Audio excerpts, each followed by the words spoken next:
Hello everyone, thank you for joining me. My name is Dr. Jason Uchida. I'm a doctor of naturopathic medicine and your host of this program. Welcome to Island Wellness, a program designed to educate you about naturopathic medicine. Today is February 28, 2013. I graduated from the National College of Naturopathic Medicine in Portland, Oregon in 1988. I've been practicing naturopathic medicine in Hawaii for the past 24 years. Naturopathic physicians are licensed in the state of Hawaii as primary care providers, just like medical doctors. I have a unique and, I believe, a very interesting program lined up for you. Today we're going to be discussing the weather and how it affects your upper respiratory tract.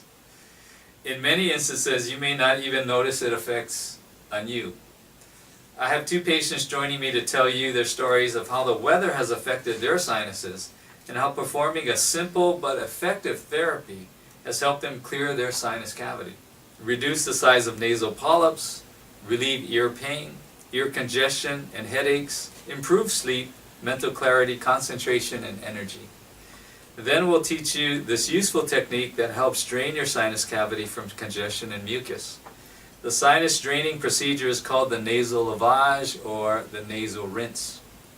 Please stay with me to listen to Dennis and Russ tell you how rinsing out their nasal cavity has helped them improve their sinus allergy condition and their overall health. We'll also teach you the most effective way to perform this nasal rinse for maximum benefit. Before we meet our guests, let me give you a brief introduction to naturopathic medicine.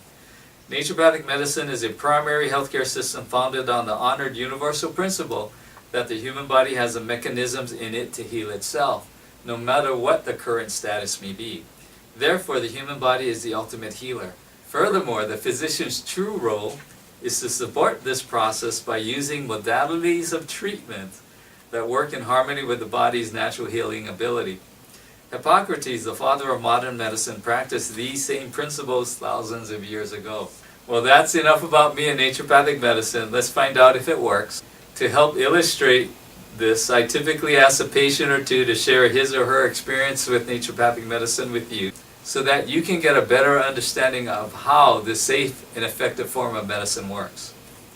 Prior to November of 2009, I would see 2 to 4 patients a month for upper respiratory conditions or allergies, 1 to 3 cases a year for sinus infections, 1 to 3 patients a year for ear infections, 1 to 2 cases a month for chronic persistent cough, 2 to 4 cases of asthma per year, 1 to 3 cases of vertigo a year, that's severe dizziness, and less than 1 patient a year for Meniere's disease, which is extreme dizziness. However, since November of 2009, I have seen a dramatic increase in these health conditions to the degree of seeing 1 to 2 patients a week for upper respiratory conditions or allergies, 1 to 2 cases a month for sinus infections, 1 to 2 patients a month for ear infections, 2 to 4 cases a month for chronic persistent cough, 1 to 2 cases of asthma a month, 1 to 3 patients a month for vertigo, and 1 to 2 patients a year for Meniere's disease. So there has been a dramatic increase in upper respiratory problems since November of 2009. What has been at the root of this dramatic increase of upper respiratory problems in the last 3 years have been 2 dramatic changes that's happened or occurred since November of 2009 that can cause upper respiratory tract problems. First, a very large volcanic vent opened up in Kilauea crater, spewing tons of toxic sulfur dioxide or VOG into the Hawaiian skies each and every day. Second, there has been a dramatic and unusual shift in our trade wind weather pattern where most of our days in the past 3 years we have been experiencing Kona weather. These 2 factors have increased our exposure to VOG and its irritating effect on our upper respiratory tract, producing the rise in these conditions. Many of these patients had stated to me that they're not affected by VOG. I replied back, in the past you weren't affected by VOG, but over these last 3 years you've developed a sensitivity to VOG. The VOG has been damaging our mucous membrane lining, increasing your chances of becoming sensitive to VOG and producing these upper respiratory problems. Why are people developing sensitivity to VOG now? VOG is sulfur dioxide. Sulfur dioxide is a deadly and poisonous gas. If 10 people walk into a lava tube filled with sulfur dioxide, probably 10 people will die. With the changes in the weather pattern, we are being exposed to small amounts of sulfur dioxide each and every day, or let's say every other day or so. Over time, this chronic exposure to the acidic VOG will break down the mucous membrane lining in our sinus and lungs and start to produce upper respiratory problems. You may have noticed a change in your upper respiratory health in the last few years. Others of you may be affected but have not noticed. Common symptoms that could be the result of an increasing VOG sensitivity are sinus congestion, sinus or frontal headaches, ear congestion or pain, hearing loss, ringing in the ear, dizziness or lightheadedness, fatigue, difficulty in concentrating, brain fog, chronic postnasal drip, chronic sore throat, and chronic persistent cough or clearing of the throat. Because of this seemingly unrelenting exposure to VOG, the sinus mucosal cavity will continue to fill up with fluid and phlegm. The only way to get relief from these symptoms is by removing the irritant or draining the fluid from the sinus cavity. Unfortunately, removing the irritating VOG is virtually impossible to do. So draining the fluid buildup in the sinus cavity is the next best option. Medications that are nasal decongestants like Claritin don't really drain the sinus cavity. Instead, it dries up and shrinks down the mucosal membrane and the fluid in them, hardening the phlegm and making it more difficult to drain. The best technique to drain the sinus cavity of fluid and phlegm is by physically washing it out or rinsing it out by using a bulb or bottle syringe. I've had many patients say that they've tried the neti pot and it wasn't very effective. The neti pot is not effective because it only rinses out the front part of the sinus cavity and not the entire sinus cavity. The sinus cavity's depth is approximately 2.5 to 3 inches from the entrance of the nostril to above the last molar of your upper teeth. When a neti pot is used to rinse the sinus, it typically reaches a depth in your sinus of maybe an inch, with the water draining out of the cavity from the opposite nostril. If you want to rinse the back of your sinus cavity, you would need to propel the saline solution with a bulb or bottle syringe. You will know if the saline solution is reaching the back of your sinus cavity because the rinse will drain out of the sinus cavity through the mouth. Because on the floor of the sinus, at the back of the sinus cavity, there is a trap door called the soft palate where the solution, when it reaches the back of the sinus cavity, will drain out of the sinus cavity by dropping down the soft palate or the trap door into your mouth and where you'll spit it out before breathing it in or swallowing it. The reason we have postnasal drip is because the phlegm in our sinus cavity is thick and sticky, so it can't drain out of the nose. This thick and sticky phlegm slowly drips down and out through the soft palate, down the back of the throat where you may feel postnasal drip, and a tickle in the back of the throat, producing a persistent cough and clearing of the throat. You should rinse the sinus with hot salt water or a magnesium salt solution. The hot water will melt the thick and sticky phlegm to increase its fluidity so it can drain out of the sinus cavity more readily. Sodium and magnesium salts are solvents and mild disinfectants, which dissolves the thick and sticky phlegm, moving it easier and diminishes the spread of infection. There are 6 chambers in the sinus cavity, 3 chambers on each side called turbinates or concha, which are responsible for breaking up airflow and wafting the air and its scent so that odors and fragrances can easily be detected. The concha in each side of the sinus are called the upper concha, the middle concha, and the lower concha, or turbinate. Each concha is long and cylindrical and resembles a turbine engine. Phlegm and mucus can easily congest and clog up the concha, so it's important to rinse each concha twice to ensure maximum draining and relieve sinus congestion and pressure, and potentially draining the middle ear of fluid. Again, there are 5 keys to rinsing the sinus cavity well. 1. It may be best to use a bulb or bottle syringe to express the saline solution to the back of the sinus cavity, rinsing the entire sinus. 2. It's important to use hot tap water to melt the thick and sticky phlegm to aid in its draining. 3. Dissolve sodium and magnesium salts in hot water because it is a solvent and mild disinfectant. And that adds to dissolving the thick and sticky phlegm and diminishing the spread of infection.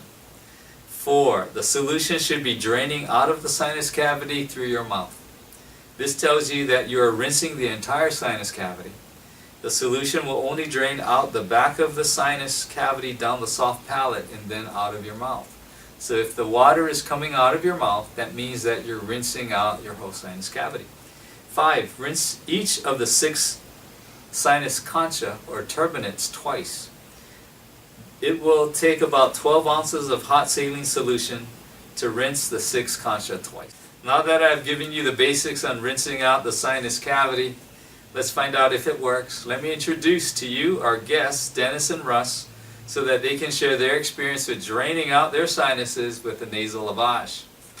Dennis and Russ, welcome to Island Wellness, and thank you for appearing on the show with us. Thank you for having us. Yep. So my first question for you both is, basically, what was the reason why you came in to see me? And tell us a little bit about the history behind your sinus issues.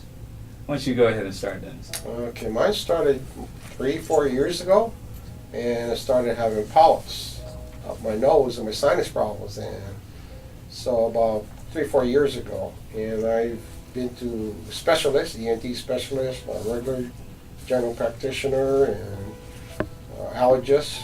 Done all these things, and got to a point where if you can't breathe, it's not good. Mm-hmm. Yeah. So how it came upon you was I've been also taking prednisone, which is a form of steroids, and that really clears it up, but it doesn't really solve the problem. Mm-hmm. And mine was coming back even after the prednisone would clear it up, my sinus. It'll come back about 3 or 4 months later. Okay. And the prednisone, you're only supposed to take it maybe twice a year. Mm-hmm. But that's not really solving the problem. Mm-hmm. So anyway, this is going on in the last few years. And it got to a point where it kept on coming back. And then I see my chiropractor, who's kind of into naturopathic doctors and medical stuff. Anyway, he recommended, I know it's Dr. Uchida. And I think twice he mentioned your name. The first time I said, naturopathic physician? Yeah. So, but then I got common comment anyway. Right. But in a sense, it was good because you're kind of like a last resort. Mm. So after about a year later, I asked him again, what is your doctor's name? Dr. Uchida. Because I was desperate. Mm. It had gotten so bad that I don't want to keep taking prednisone, which I know cures a symptom. Right. So like Russ said, cures the symptom but not the cause. Okay. How long were you taking the prednisone or steroids for your sinuses? Off and on for about 2 years. 2 years, okay. Off and on. Along the way, though, your sinuses were getting pretty bad where you had developed a fairly large nasal polyp. Yes. Explain that. Well, I don't know the cause of the polyps, but it started off, and I've been fine. I'm getting older. Maybe that's a part of the cause of it. But it started off just with sinus problems, hard time breathing, and then at one point got kind of bad where I said, I got something in my nose, and I went to a physician and said, yeah, you have polyps in your nose. So that kind of started the medical thing where I try this, try Flonase, try the rinse, and then the ultimate was prednisone, and that clears it up like that. But then it comes back again. Right. So nasal polyps develop because of chronic sinus mucosal irritation. So the irritation causes the mucous membrane lining to swell. And if it's a chronic type of situation, then the mucous membrane lining can start to grow lumps, let's say, on it. And over time, these lumps or polyps will grow larger. And Dennis, your polyp was so large that it was actually exiting your nostril. Almost. Right? On the left side. Right. Yeah. So you could easily see it, though, if you look. Yes. Right. So it had almost exited, but all right. So if you can imagine a nasal polyp that large blocking your airway, actually, right? Yes. Okay. So You could not breathe in through your nose. Not at all. Okay. Corticosteroids, typically they decrease inflammation, so they'll shrink the mucous membrane lining, right, initially, but it doesn't solve the problem of what is irritating the sinuses Exactly. and preventing it from coming back. Right, and that was the problem. And eventually, corticosteroids, if used chronically, will actually cause more problems for the mucous membrane lining and the sinuses. It actually breaks down tissue, where then you become even more sensitive or allergic to the environment. And that's what I was afraid of, because even the doctor said that you cannot use this prednisone more than 2-3 times a year. Okay. And this is going on like my second year already, and I said, I can't be doing this. So one of the options he gave you was performing surgery to Yes. remove the nasal polyps. And I've talked to, it's a common problem, I've talked to people at work, on the phone, friends, and a lot of people have had that surgery, which surprised me. But I found out that's not always the panacea or the problem solver either, because it's kind of like a 50-50 chance. Mm-hmm. Meaning? And it may clear it up. Of course, it'll clear it up when you clean it out, but that doesn't cure the problem. Because, and the doctor will tell you, the surgeon will tell you also that it can also come back. Right.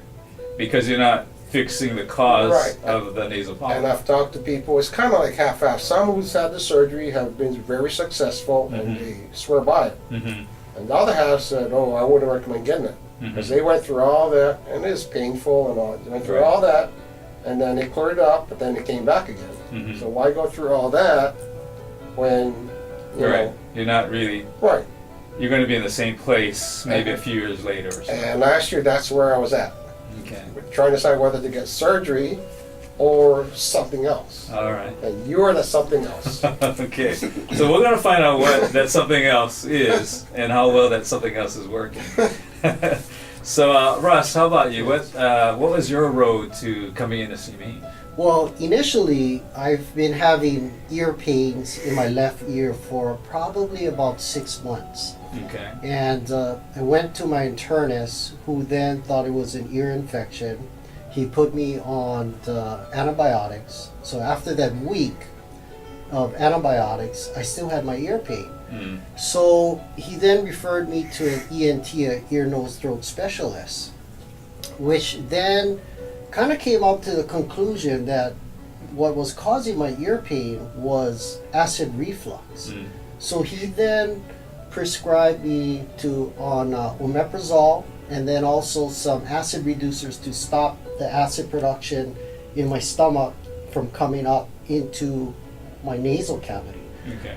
So I've been on that for about a month, but I would still have my pain. The ear pains wouldn't go away. So you didn't receive any relief from that treatment? No, nothing at all. Okay. And it was to the point where I was getting frustrated, you know, like Dennis, where, you know, something wasn't working, you know. And I did little research on the effects of antacids, you know, omeprazole, where it's not good taking over a long period of time. Mm-hmm. So I, you know, again too, you are my last option, where I have family friends that actually saw you for different conditions and recommended you, along with a business colleague who had a similar ear condition, said to give you a call. So that's why I came to see you. You know, in addition to my left ear pain, I would also be congested, where I would have a difficult time breathing. And, you know, I would always feel stuffy, like coming down with a cold. And then I would have headaches or pressure in my eye socket, so I'd have to press my eyes to relieve the pressure. So it was a combination of problems that I had. Right. So. You first came in to see me in November. Correct. Okay, and you were suffering with the ear pain Correct. and the sinus congestion for about 6 months. Correct. You never had sinus problems before then? No, Okay. never. All right. And it just started recently, you know, within that 6 months, where, you know, I would have a shortness of breath. So I thought it was something I had an upper respiratory or some kind of ailment, which, you know, turned out to be negative when I did my physical test with my internist. Okay. You had mentioned that you were suffering from frontal or like sinus headaches. Correct. How bad were those headaches? How often did you get them? You know what? It was pretty frequently. I would say at least 1 to 2 times a day, to the point where I would be taking aspirin to relieve the headaches, but that still kind of didn't do the job. So, between the ear pain and my headaches, my congestion, it was pretty bad. Okay. Russ, you also experienced postnasal drip. Yes. Could you tell the audience a little bit about that, how that felt? Well, the postnasal drip, I'd always have a runny, drippy feeling in the back of my nose, where I'd have to constantly blow my nose, where I thought it was initially allergies. So again, that was another symptom or another issue I had with my sinuses. Mm-hmm. And you discussed this with the ENT. Yes. All these symptoms.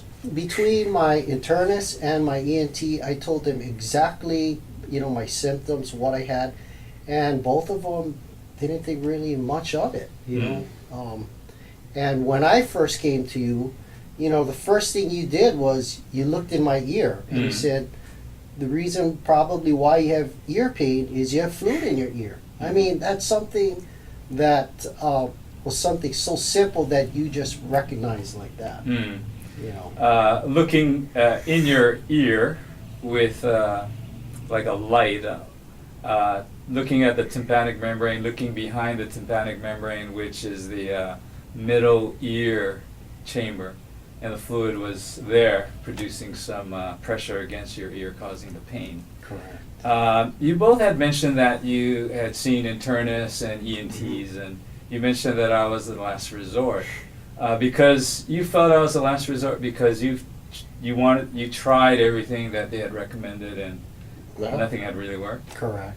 Well, I tried, like you said, specialists and my regular doctor, and to me the last resort was to get the surgery done. Right. Oh, okay. Polyps out. Okay. And that's always a last resort. Right. But now you're my last resort. Okay. Which is better before than, getting the surgery.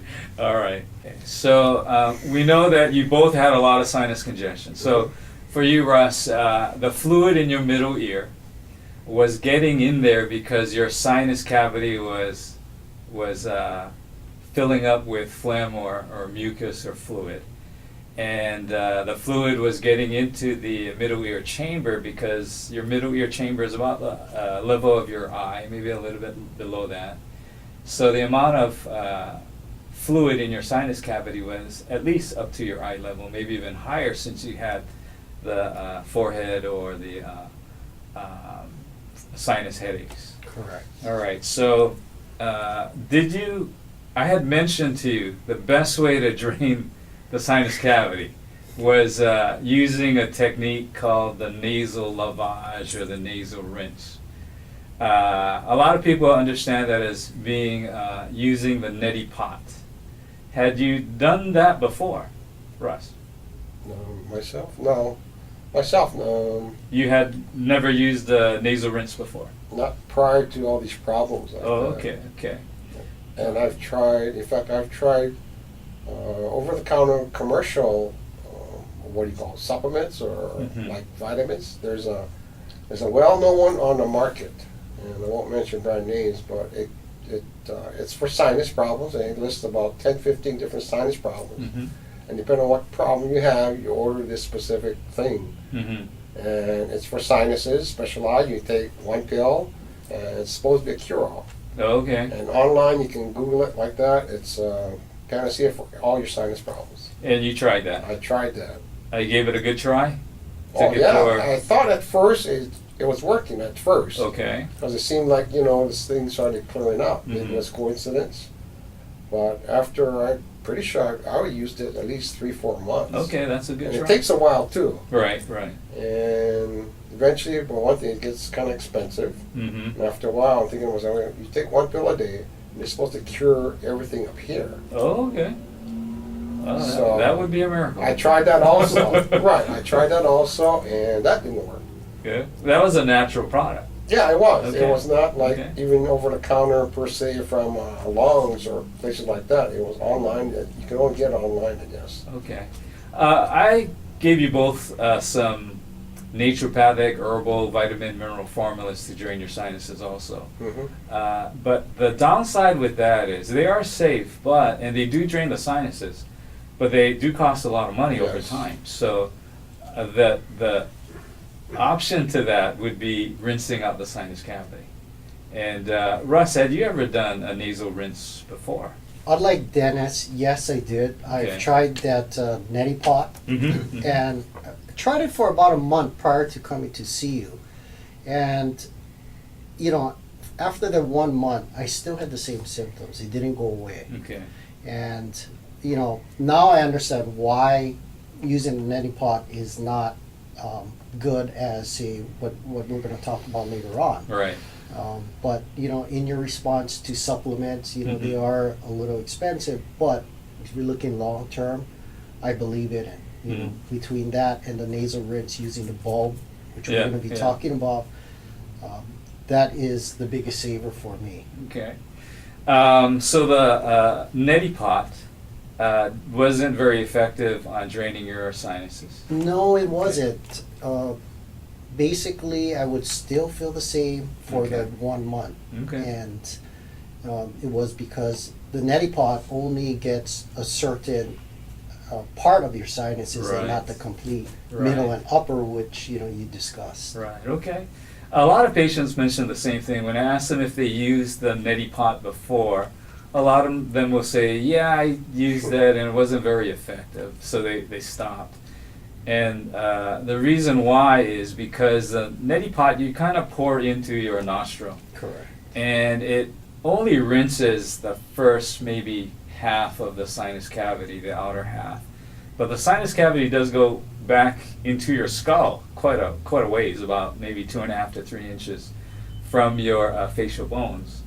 And the fluid comes out of your other nostril typically, right? So when we discuss the proper way, or maybe the better way to drain out your sinuses with using a bulb syringe or a bottle syringe, this is a bulb syringe. I don't know if you're using this one, Russ. It's a little bigger than that. A little bigger than this. How about you, Dan? I use that squeeze bottle. A bottle syringe. So the reason why is the sinus cavity does go back fairly far into the skull, about 3 inches, let's say. So you need to rinse out the whole sinus cavity. And you can only get the water back there by projecting it back there. Correct. Right? Because if you're just pouring it in with a pot, it's not going to be able to reach the back part of the sinuses. And we know if you are getting the solution, the saline solution, to the back part of the sinuses, when the water is, or the solution is draining out of your sinus cavity through your mouth. Right? So, and the reason why is there is a soft palate at the back of your sinus cavity that is like a trap door. So if anything goes back there, it's just going to fall through the trap door into your mouth, and then you have a chance to spit it out. So obviously it's not a comfortable thing to do, right? Using the nasal rinse. Tell us a little bit about your experience with using the nasal rinse and the bottle syringe the first couple of times you started to use that technique. It's kind of strange. I mean, it does sound strange and sounds weird. In fact, I have grandkids. They also want to watch me do it. They'll come, oh, Papa, have you done it yet? But it comes down to maintenance, just like anything, like your car, change oil, you got to do maintenance. And to me, that's what it is. I know the first time it's kind of strange, but it seemed to help because, you know, doing that, and especially the way after you draw your diagrams, the proper way a better way to do it, you see that junk or clunk actually draining, coming out. Right, the phlegm draining. And you know, all that was up here. So it does work, it does feel better. You felt better right away? I mean, I still had my polyps and stuff Right, like that, but as far as the draining, I know it helps. Okay. It's not like cure-all for all this up here, but I think that's where your supplements and other things comes in play. We'll talk about it not being a cure-all in a few minutes. So what about you, Russ? How was your experience the first time, 2 times you did the nasal rinse? I mean, initially, no one wants to put water in their That's right. sinuses. I mean, if you can imagine, going to the beach and water went up your nose, that's the exact feeling I had the first couple of times. It was a bit challenging at first, Right.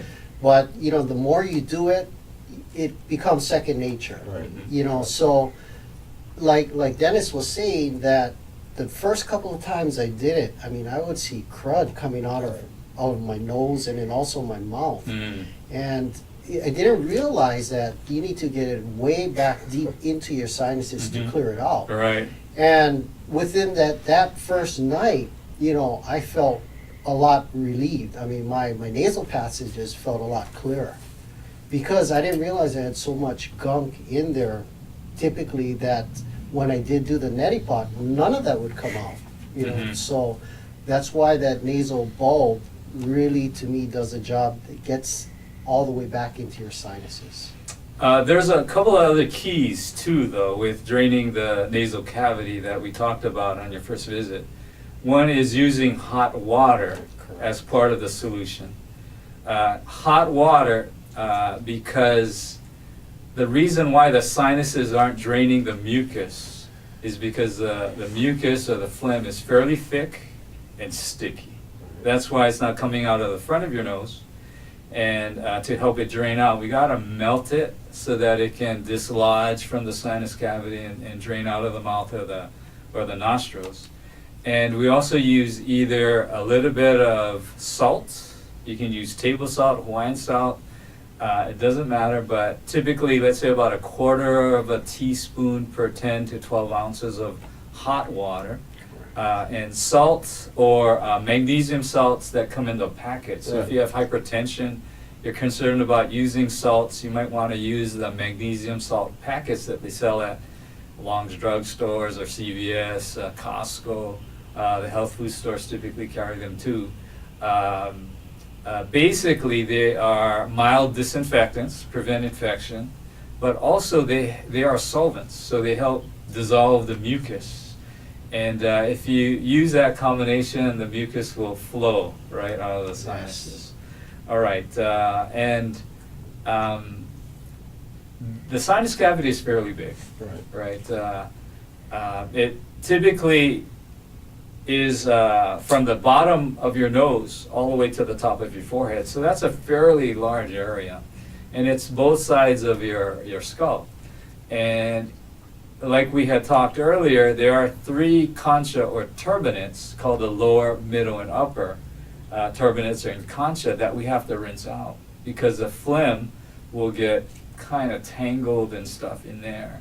So kind of give us an idea of what it feels like when you rinse out those turbinates. So, and we have to aim the water in certain directions to make sure we clean out each individual turbinate. So to give you an idea at home, the lower turbinate is about the level of your nose, and then the middle turbinate between just about your eye level, and then the upper turbinate up a little bit above your eye. So it does take a little bit of practice and work to get the solution in those areas. Right. What was your experience? Well, in my case, because of my polyps, and if you do the rinse just by, I guess, reading instructions like that, basically you just say you squirt it up your nose. Right. But that's why I was glad that you explained all this, even through pictures, to make it clearer, describing the sinus cavities and the proper way of doing it. In my case too, because I had polyps, I couldn't just squirt it straight up. And remember that you gotta squirt it on the inside portion where it would get up there. Right. So having someone explain all this, that it really helped, I guess, better as far as the rinsing, stuff like that, where it really helps rather than just squirting out. Just yeah. No technique at all to Right. putting the nozzle in your nose and just squirting. And I tend to be a logical person. Like when I first heard about the Nelly pot, I was thinking, well, that sounds good, but how is it going to work as far as with the pot, like you said, just With your polyp. just kind Right. of like just draining it, Right. versus even a bulb like that, which actually, like you said, you need force to get it up there. So in my case, yeah, I mean, your drawings really help and your explanation how to do it properly. I guess I'm gonna have to draw you some You're gonna have to pictures. draw I don't pictures. think I draw very well, but helped Dennis me. and Russ really liked the pictures, and they were helped me. talking about them. So I'll draw you some pictures. You probably will be seeing it before we actually. That's better talk. than We'll your cut it in. your medical journal Oh, okay, picture. the pictures in the medical books. All right, Russ. How about you? You know, it's similar to Dennis. The hardest part, or the most challenging part for me, was learning at what angle to squirt the water in. Right. Because the angle of you putting the solution into your sinuses is important, because you want to catch the lower, middle, and upper. It took some testing and some trials, but initially I got it. And I think one of the things that you had mentioned was, if you're doing it correctly, majority of the water will be coming out through your mouth and not through your nose. Right. Because initially, more of the water was coming out through my nostrils Mhm. and not my mouth. So when you drew the diagram, kind of showed me where the angle of the nozzle needs to be, the syringe, majority of the water should come out through the back of your mouth. Right. And that's what I'm doing now. Okay. And, you know, it's a little uncomfortable at first, I'll be honest, but once you get used to it, it's going to be second nature. Yeah. And it actually feels pretty good. All the patients that Oh, yeah. Correct. talk to me, they Right. say, oh, they just love how they feel after they do the rinse. Right. Because it really does clear out the sinuses quite a bit.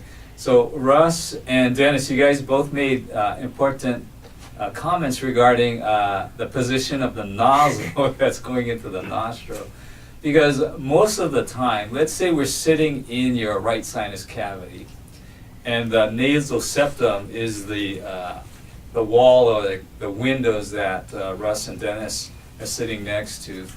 Typically, when your sinuses are filled with phlegm, they may be congesting the mucous membrane lining. And what happens, or how I can tell there's a lot of congestion in the mucous membranes in the sinuses, is we're going to see mucous membrane tissue encroach into this sinus cavity, kind of basically filling up this whole room.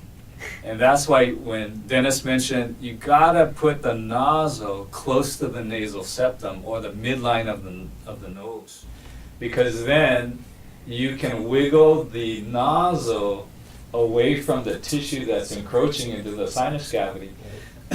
Excuse me, or maybe even get it beyond the mucous membrane tissue and then squirt it into the sinus cavity, getting it to the lower, middle, and upper concha or turbinates in the sinus cavity.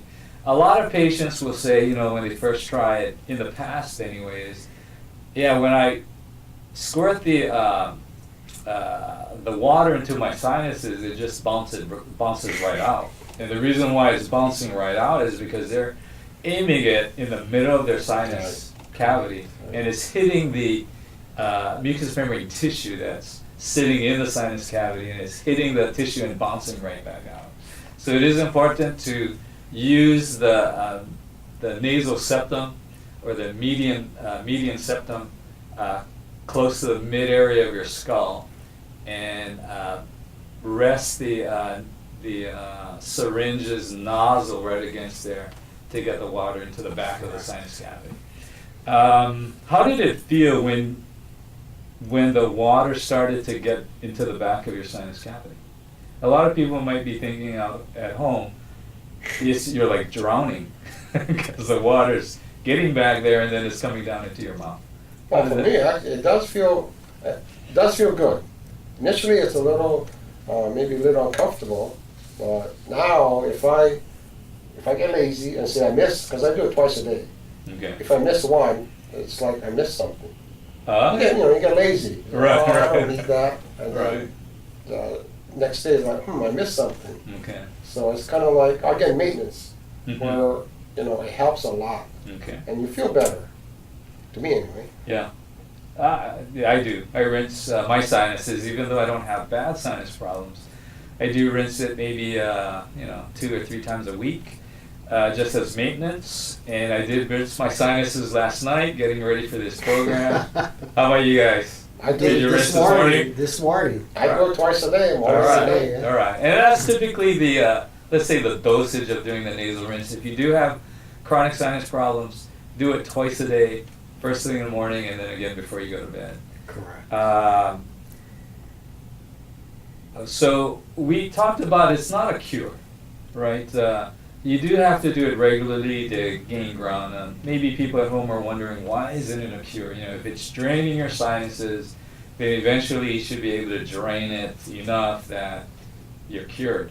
But basically what's causing most of our sinus problems in Hawaii now, because I mentioned earlier in the program that I'm seeing a lot of people with upper respiratory problems and even problems like vertigo and Meniere's disease, is the fog, right? There's an irritant that's causing the fluid to build up in our sinuses, or irritating our sinuses that's causing this phlegm buildup in our sinuses. We haven't had a fog problem like this ever before, since since Westerners have been here.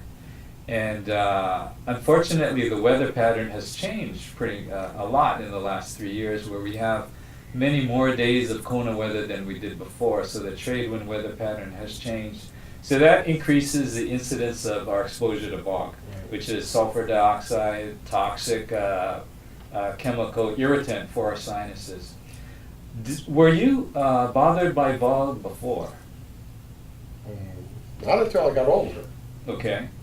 But things like that, I'm guessing maybe about 5 years ago, started bothering me, just like with New Year's. Okay. Well, With, smoke and the fireworks like that. And I don't know whether, I don't know if your body's breaking down or what as you get older. It does, unfortunately. But that's when I started noticing my problems and maybe being more sensitive to airborne things. Right. Okay. How about you, Russ? Same here. You know, I've probably had sinus problems for a while, and I've never really known it. And in my younger years, there would be Kona weather. I would get congested, but I didn't think that was anything. And then, like Dennis, the last 10, 15 years, I would start to get affected by Kona weather. Okay. And even more so now because, I travel to the Big Island for work. So if I go to Kona, I just fly in and fly out. The next night, that same night, I'll usually feel it. Mm. That was before doing all this rinsing. Okay. Now that I'm doing the rinsing and on the supplements, when the Kona weather does come or when I fly over to the Big Island in Kona, I don't get affected as much. But, and I think it's attributed to the nasal rinse. The rinsing. Correct. On a regular basis. On a regular basis, twice a day. Okay.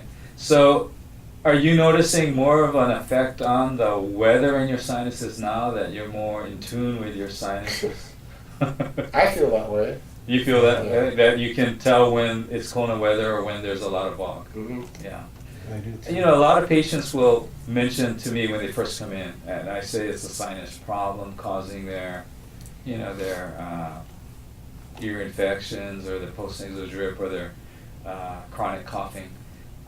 And they'll tell me that I'm not sensitive to the fog. And, I tell them, well, you weren't before. Right. But because this problem has been a long-term problem now for about a little over 3 years, our sinuses are wearing down because of the toxic sulfur dioxide irritating our sinuses.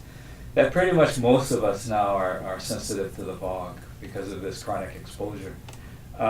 When I had mentioned that maybe the fog was causing your sinus problems or worsening it, what did you think about that? Well, I think for me, again, that seemed like a logical reason as far as why and what's causing it. Because it does seem like within the last few years that it's gotten worse as far as the fog. And I guess, like you said, it's probably because of the weather patterns like that. And I think you mentioned that on the Big Island too, there was a vent that opened up. Vent in the volcano. Right. Up. It causes more fog. More fog. That's right. I mean, that vent is really large and it's spewing out tons of sulfur dioxide every day. And we're getting a little bit here, but a little bit every other day or so over a long period of time becomes a lot of exposure. Right. Yeah. All right. You're also taking some supplements to drain out your sinuses. Do you feel like these naturopathic supplements to drain your sinuses work? And why do you think so? Well, for me, I'm sure it works, because I had to switch my general practitioner. I got a new doctor a few months ago, and I honestly put down, what I was all taking, all the medication like that. So I guess he's strictly medical, and he doesn't like you taking anything except whatever is prescribed. Okay. So I actually stopped for a week. Okay. Of the supplements. Okay. I Good did stop test. for a week, yeah. And then it started flaring up again. Okay. So basically I say, well, blankety blank with that, because I started taking it again. Okay.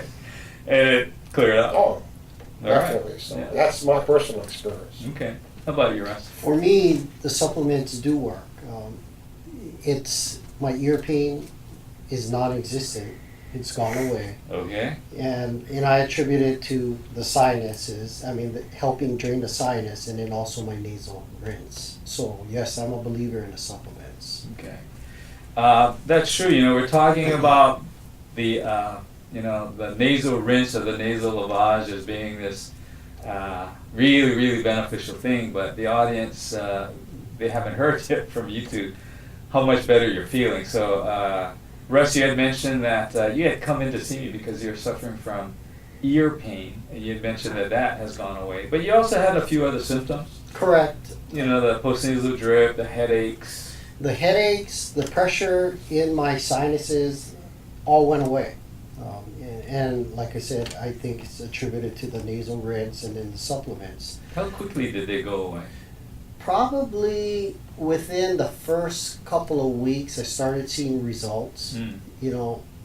It takes time for it to kind of go away, but it works. You can feel better. I can feel better. Another thing I've had too was I would have shortness of breath or kind of difficulty breathing just because my nose would be clogged all the time.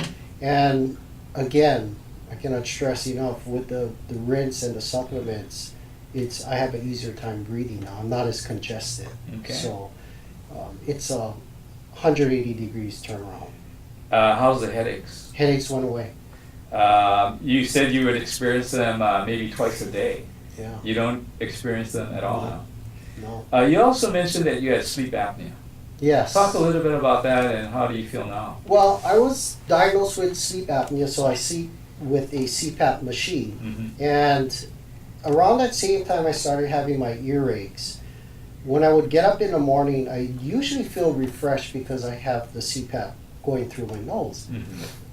During that same time frame, I started to feel tired again in the morning, and I couldn't figure out why. So I had the machine checked out, everything, the pressure was okay, everything was fine. And it's only then when I came to see you initially, you said my terminates were plugged. So that could be a reason why I was getting tired in the morning, because my terminates was plugged. So you couldn't get as much oxygen? Yeah, and I didn't feel as refreshed in the morning like how I would previously. So now it's kind of back to normal, where when I get up, I don't feel that tired, dragginess feeling with the CPAP. So I believe my terminates did shrink. So you're sleeping better? Oh yeah, and a lot better. How do you feel that?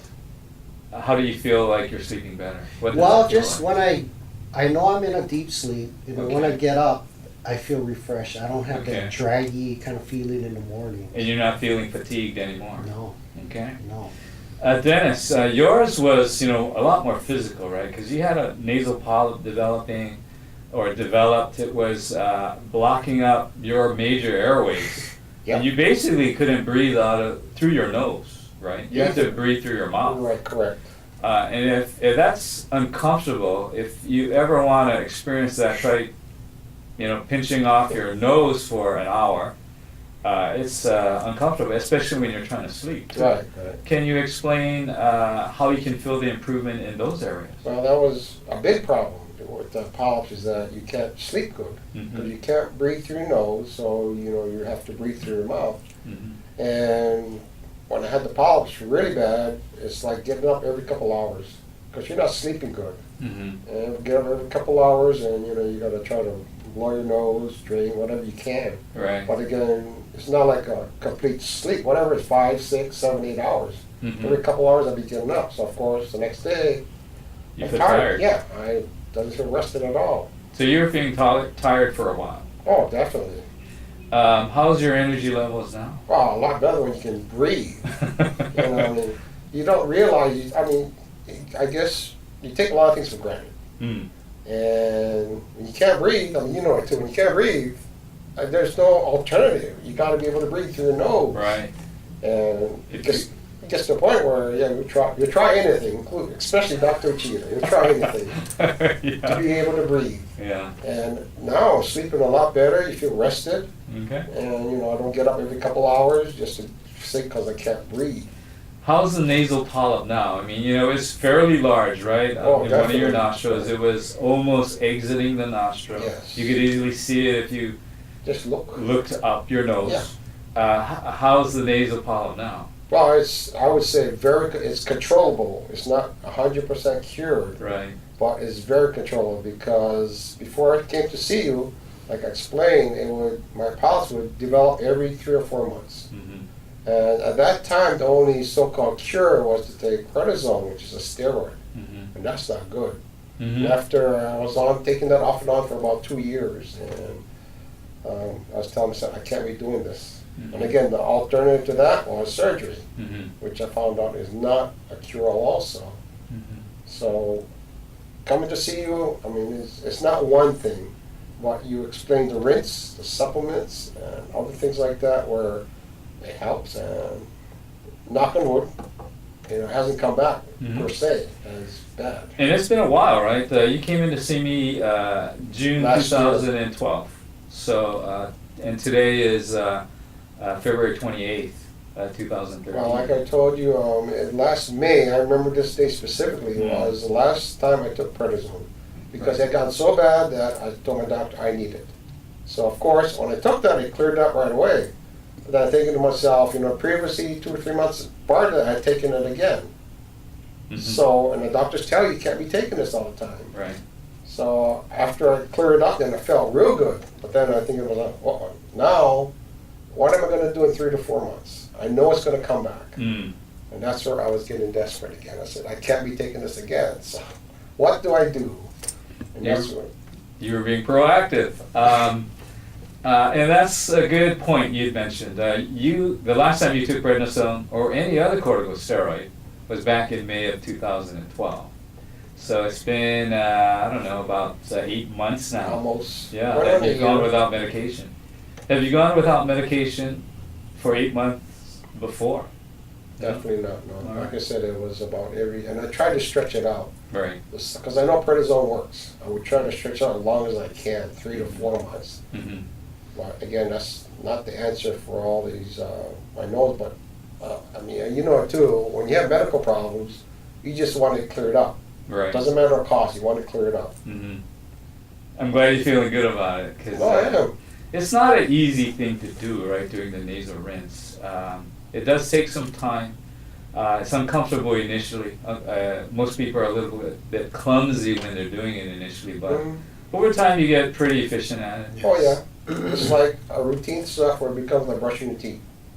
To me, that's what it is. It's Yeah. something that I have to do it. Hmm. Because like I said, if I don't do it, it feels like I'm missing something. And Dennis, how long does it take you to perform that now? Because you're rinsing each sinus cavity and each nasal turbinate or concha twice. So that means you're doing 12 shots of fluid in your sinus. So how long does it take you to It's not like I accomplish spend that? half an hour with a sink. Right. It just takes a few minutes. It really does only take a few minutes, probably less than 5 minutes Oh, or so. Yeah, Yeah. I would say less than 5 minutes. Less than 5 minutes, Russ. So, Russ, a lot of people are probably wondering too, are you taking any medication for your sinuses? No, all I'm doing right now is taking the supplements, and that's it. Initially, at first, when I did see my internist and ENT, they did initially prescribe nasal steroids. It was Q-nasal, I believe. Okay. But then, again, you do that, it works fine, then it comes back. Right. So I too, like Dennis, didn't want to be on steroids for the rest of my life. So, other than that, that's the only thing I'm taking is the supplements. Is a supplement Yes, now? correct. Okay. So we didn't, or I didn't finish what I was talking about with regards to sinuses filling and why you have to keep doing the nasal rinse, let's say every day or at least regularly. Is I tell my patients that you look at the sinus cavity. If you do have upper respiratory allergies, or you are affected by airborne allergens like the fog, for instance, that the irritant is going to irritate your sinus cavity. It's going to fill it with fluid. So I have them look at the sinus cavity as being like a sinking ship. The ship is filling up with water, and we have to bail that water out to get the fluid out of your sinuses so you can feel better and breathe easier.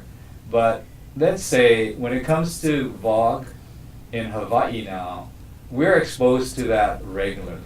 I don't know if it's every few days or so, but let's say regularly. So the sinuses are filling with fluid, the ship is sinking. And the only way we can prevent it from really sinking is to keep bailing water out of the sinking ship every day. And the bailing part of it is the nasal rinse that the gentlemen are talking about. So they keep up with the ship filling up with fluid by bailing water out every day. So Dennis, I know you probably didn't know much about naturopathic medicine before. Well, on a general knowledge, because I try to be, not maybe necessarily organic 100%. Okay. But I kind You of try to be healthy. Yeah. Okay. Kind of knew about it. Oh, you went to a chiropractor. Chiropractor. Right. So I want to mention Dr. Ward Ryder's Yes. name. He's your chiropractor. Right. A good friend of mine. That's Very right. good chiropractor. Right, that's where your name came up. All right. I'm a desperate patient. So tell us more about your situation with draining your sinuses. Oh, well, again, I knew about the sinus rinse also. But actually, I guess it started, I think before I saw you, because I went to see the ENT and my general practitioner, and they mentioned sinus rinse. But again, I think coming to see you was the best thing, because you can see it, watch it, read the instructions.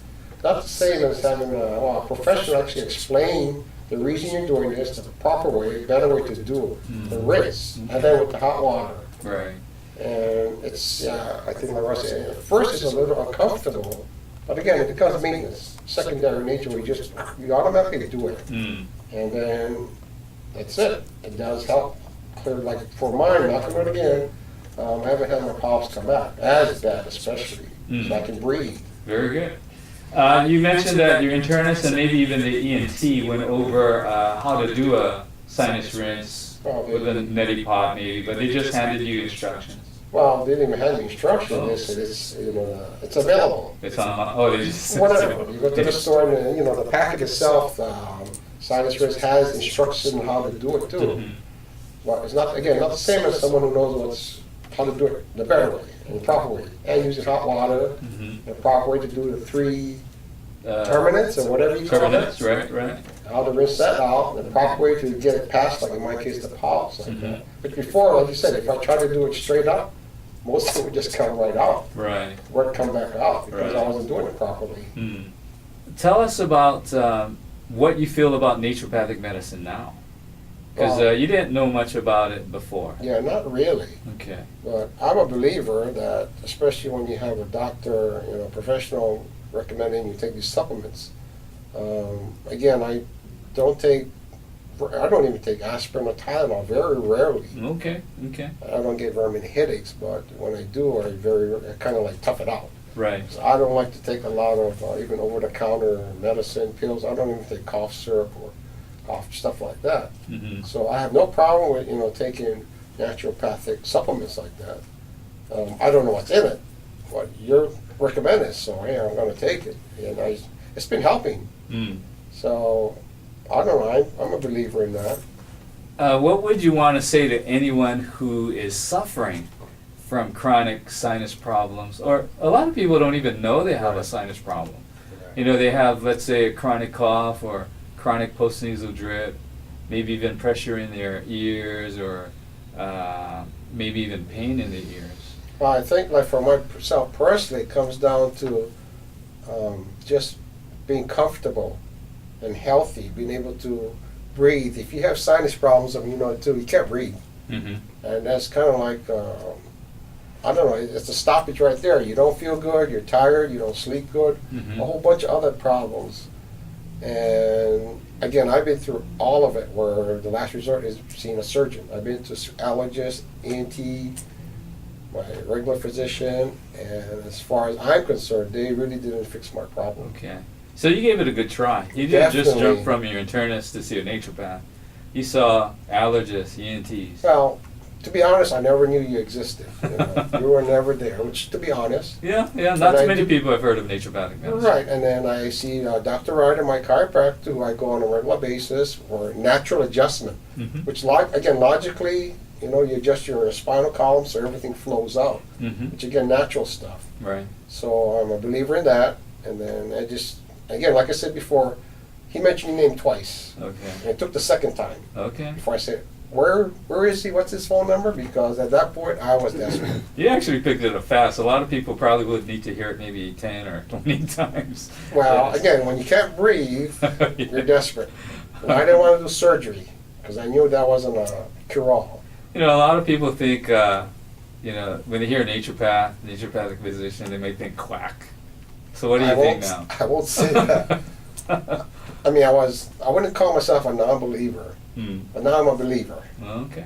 Okay, I give almost anything in this world a chance. I'm trying to be open-minded. Mm-hmm. I've heard about, you know, naturopathic, well, supplements, food, whatever it is.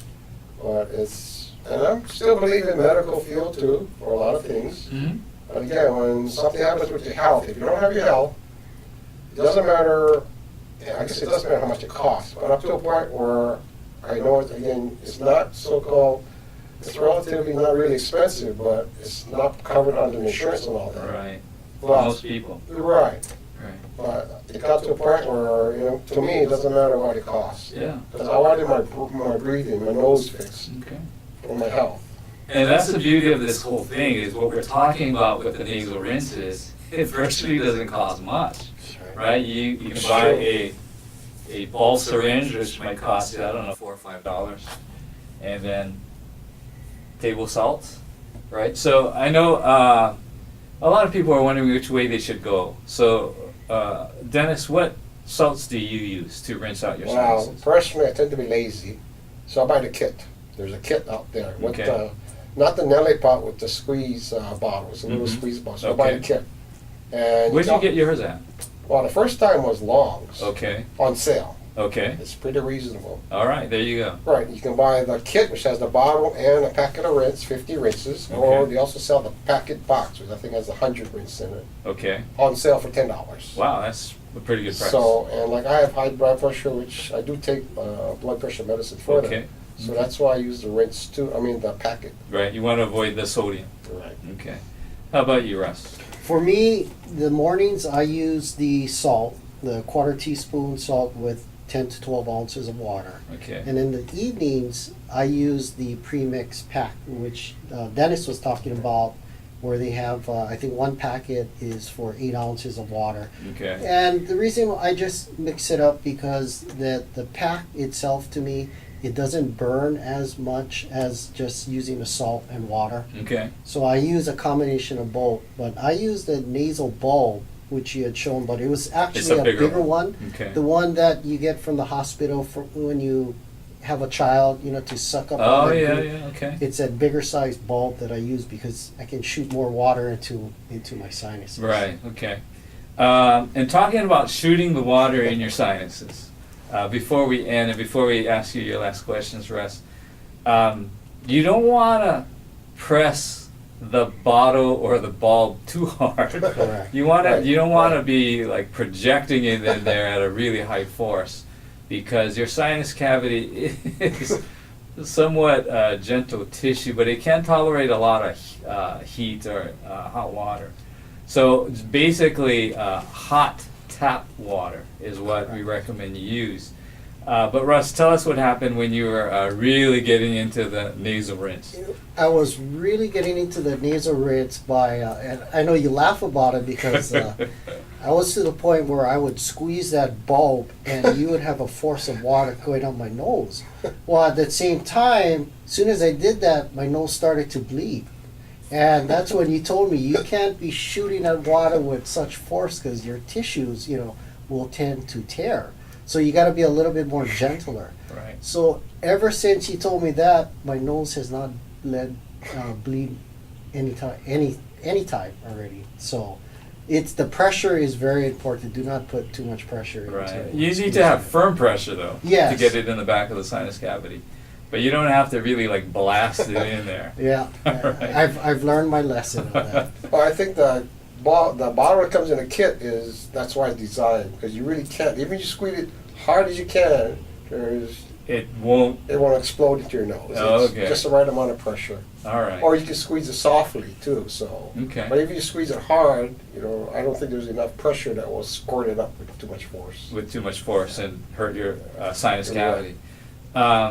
Dennis, you had mentioned that you bought your first kit at Long's Drug Stores. Where'd you buy the following kits, or where are you getting them now? Wherever's cheaper. Oh, okay. Well, Russ mentioned that I guess it can buy from Amazon.com, which I am going to look. Okay. You can go online. Yeah, Right. and pick it Just up the there. packets, yeah. All or right. the kit as well. All right. So Long's has it on sale once every couple months or once every month. So I'll buy a packet and stuff like that. Okay. from Long's Drugs. All right.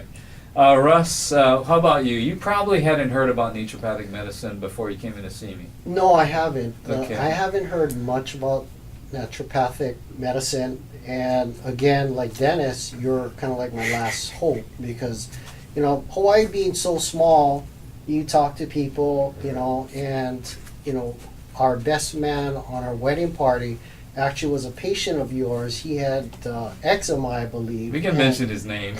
Milton. Milton was on our. We filmed a couple of programs with Milton and his Yeah. eczema, so And- a lot of people still remember Milton. Yeah, Sorry. he's a typical, no frills guy. He'll just tell you as it is. You gotta go see this guy, Dr. Cheetah, because he's the bomb. He cured my eczema, although he was on a very strict diet, Right. which cleared up his ailments. So that I had a business colleague that had, I believe, Meniere's Disease. which is kind of like vertigo. He had ear problems. Very severe vertigo, extreme Yeah. vertigo. He recommended you also as well. So, throughout this course, I've learned naturopathic is something that people should consider when all other options fail. Because if it wasn't for you, who knows? I would have still been on omeprazole or acid blockers, nasal steroids, Mhm. and it's still not curing it. It was Right. kind of like a Band-Aid. They're putting it on you, but I want to cure the cause. Mhm. So, thank you very much. So what I've been finding out is that vertigo and Meniere's disease a lot of times is caused by chronic sinus problems. The fluid building up in the middle ear because the sinuses are really congested and filled with fluid is causing the balance or imbalance problems. So that gentleman had pretty good results. Yes, Yeah. he did. So you didn't know much about naturopathic medicine before? I mean, a lot of people when they hear naturopathic physicians, they think quack. What was your Correct. impression initially? Well, initially, because I wasn't familiar with naturopathic medicine, it was, I was like Dennis. I ran out of options, Okay. and I was willing to try anything. You were not desperate. saying, Yes, not saying very you're a desperate. quack, no, trust Very me, but desperate.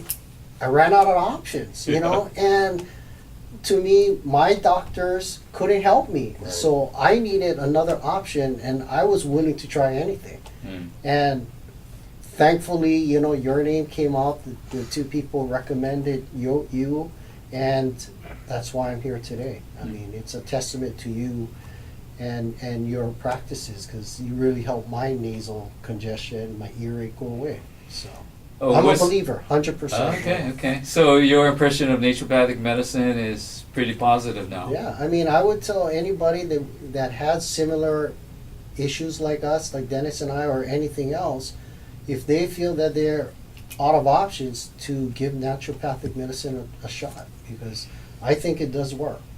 You know, the treatment recommendation I gave you to using the nasal rinse, not a sexy kind of treatment, kind of takes a lot of work and effort. What did you guys think about that recommendation initially? You know, did you see it as being, you know, an obstacle or? Not for me. No, No? me neither. Because Just when you're all out of options, you're going to try something. Right. You're desperate. You're desperate. And I guess that's the message you're giving the audience, is that you guys are desperate. You're willing to try anything. Well, but Wow. I want to say that I'm open-minded on different things, but I'm also a skeptic. Okay. I'm willing to try it, Yeah. but I'm a skeptic. Yeah. That's why, like, when Dr. Ryder mentioned your name first, a naturopath, I said, you know, well, A little skeptical. yeah, I'm a Yeah. skeptic. But that's understandable. You know, I think 90% of America probably would be skeptical. And then I wasn't sure what to expect when I came to see you. Mhm. Because, again, everybody form a mental image of whatever something you're doing or going to or work with. Mm-hmm. And when you think of naturopathic physician, you know, you're not seeing like a doctor or a surgeon, something like we're quote a professional. Right. So I wasn't sure what to expect, but I'm a believer. Now I am, because Okay, it works. I'm glad. You folks don't want to wait till you're desperate like these guys were. So, you know, see your naturopath sooner than that, but just kidding. We forgot to mention one thing. You know, I think, Russ, you mentioned something about food. So I did make a recommendation to you, Oh, yes. both, right? To Right. watch certain foods because they could cause sinus congestion or phlegm buildup in the sinuses. Dennis, what were those Well, recommendations? No, you helped me because I forgot about that. But you did give recommendations to cut out, well, ice cream, milk, cheese, and Dairy products. I love ice cream. Okay. So that was a little hard, but I haven't touched ice cream since you made that recommendation. Oh, okay. I've instilled in my steel wheel inside here, I said no ice cream. So Good that's for fine. you. But you probably ate some dairy along yeah. the way. What did you notice the effect on your body was? I think I told you one time I had you know, it's been good, so I'll have a pizza. Mm-hmm. And it seemed like right after that, the next day, everything flared up again. Just congestion. Yeah. Right.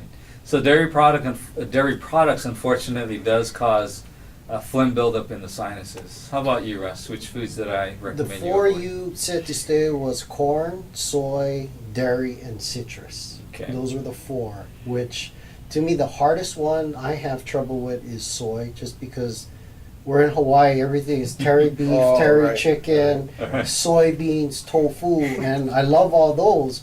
But like Dennis was saying too, when I eat those, I would tend to start to get a little bit more congested, I notice. Okay.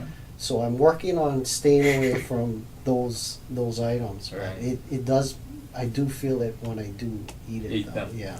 Yeah, a lot of the audience probably wondering, how can you tell that, you know, those foods are affecting you? It's mainly because the nasal rinse helps you drain your sinuses, Right. so you can breathe better, and then you'll notice a pattern right after you eat a certain Correct. food that it starts to congest. So these gentlemen, they had taken notice of those foods when I had mentioned them, and that's Right. the reason why they picked up clues to which foods might be affecting them. Correct. All right. We're almost done. I want to mention that to the audience that, you know, if the lighting in this program looks a little bit dim, the guys suggested maybe we turn down the lights because they didn't want all the blemishes and their age to show up on TV. No, I'm just kidding. Well, he's a naturopathic physician, so he said natural. That's right. No makeup. No No makeup. makeup. I did ask for makeup. Yeah. All right, you guys. I want to thank you guys so much for sharing your experiences with naturopathic medicine and how much better you're feeling, and explaining the innuendos with using the nasal rinse properly. Really appreciate that, guys. Thank Welcome, you very thank you. much. Thank you for having us, and thank you for helping us with our issues. You're welcome. Thank you. I'd like to thank all of you for tuning in and joining us today. I hope you enjoyed the program and learned something of value. Our hope is that in these stories, they inspire in you the hope that true health is attainable. and you can have it whenever you're ready. Please continue to look for and tune into Island Wellness on Olelo Television.